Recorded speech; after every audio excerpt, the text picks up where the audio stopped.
Good morning विद्यार्थी मित्रों। कक्षा 11 विषय हिंदी आरोह भाग 1 पांचवी कविता है घर की याद। कवि का नाम है भवानी प्रसाद मिश्र। यहाँ पे हम कवि का परिचय प्राप्त करेंगे। जन्म सन 1913, टिगरिया गांव, होशंगाबाद, मध्य प्रदेश। प्रमुख रचना सतपुड़ा के जंगल, सन्नाटा, गीत फरोश, चकित है दुख, बुनी हुई रस्सी, खुशबू के शिलालेख, अनाम तुम आते हो, इदम ना मम आदि।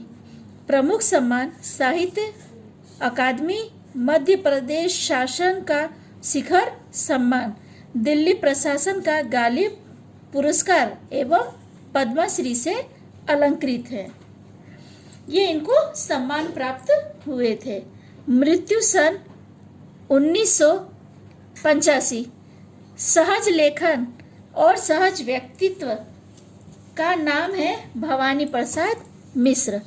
कविता और साहित्य के साथ साथ राष्ट्रीय आंदोलन में जिन कवियों की सक्रिय भागीदारी थी उनमें ये प्रमुख हैं। गांधीवाद पर आस्था रखने वाले मिश्र जी ने गांधी वड़ंग में के हिंदी खंडों का संपादन कर कविता और गांधी जी के बीच सेतु का काम किया।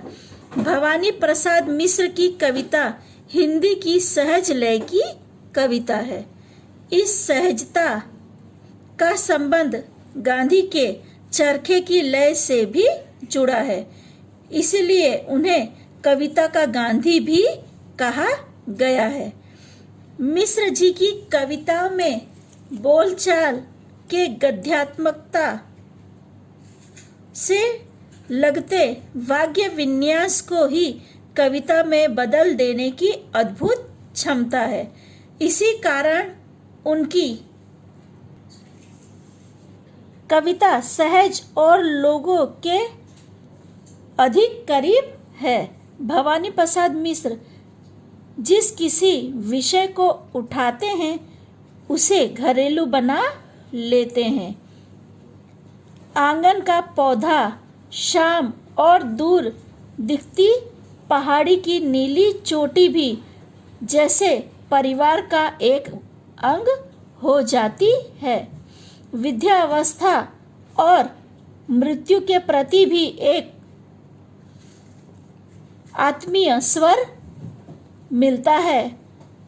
उन्होंने पौड़ प्रेम की कविताएं भी लिखी हैं, जिसमें उद्दाम श्रृंगारता की बजाय सहज जीवन के सुख दुख और प्रेम की व्यंजना है। नई कविता के दौर के कवियों में मिश्र जी के यहाँ व्यंग और क्षोभ भरपूर है, किंतु वह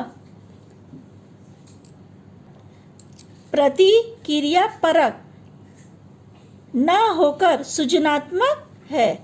गांधीवाद पर आस्था रखने के कारण उन्होंने अहिंसा और सहनशीलता को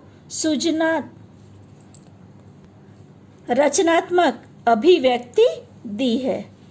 घर की याद जो कविता है वो भवानी प्रसाद मिश्र ने अपने घर से दूर जब वो जेल में थे उस समय लिखी थी। घर की याद कविता में घर के मर्म का उद्घाटन है। कवि के जेल प्रवास के दौरान घर से विस्थापन की पीड़ा सहलाती है। कवि के स्मृति संसार में उनके परिजन एक एक कर शामिल होते चले जाते हैं। कहने का अर्थ है कि जब वो अपने घर से दूर होते हैं तो घर के हर व्यक्ति की उन्हें याद आती है। घर की अवधारणा की सार्थक और मार्मिक याद कविता की केंद्रीय संवेदना है।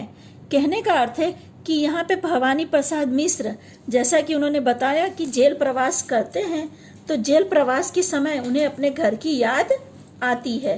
तो वो घर की याद जब आती है तो उन्हें घर के सभी सदस्य एक एक करके याद आते हैं। वो घर के सभी सदस्यों को याद करते हैं। ठीक है विद्यार्थी मित्रों, यहाँ पे कवि का परिचय पूरा होता है। कविता के बारे में थोड़ी बहुत जानकारी मैंने आपको दी। अगली वीडियो में हम कविता के बारे में जानकारी प्राप्त करेंगे।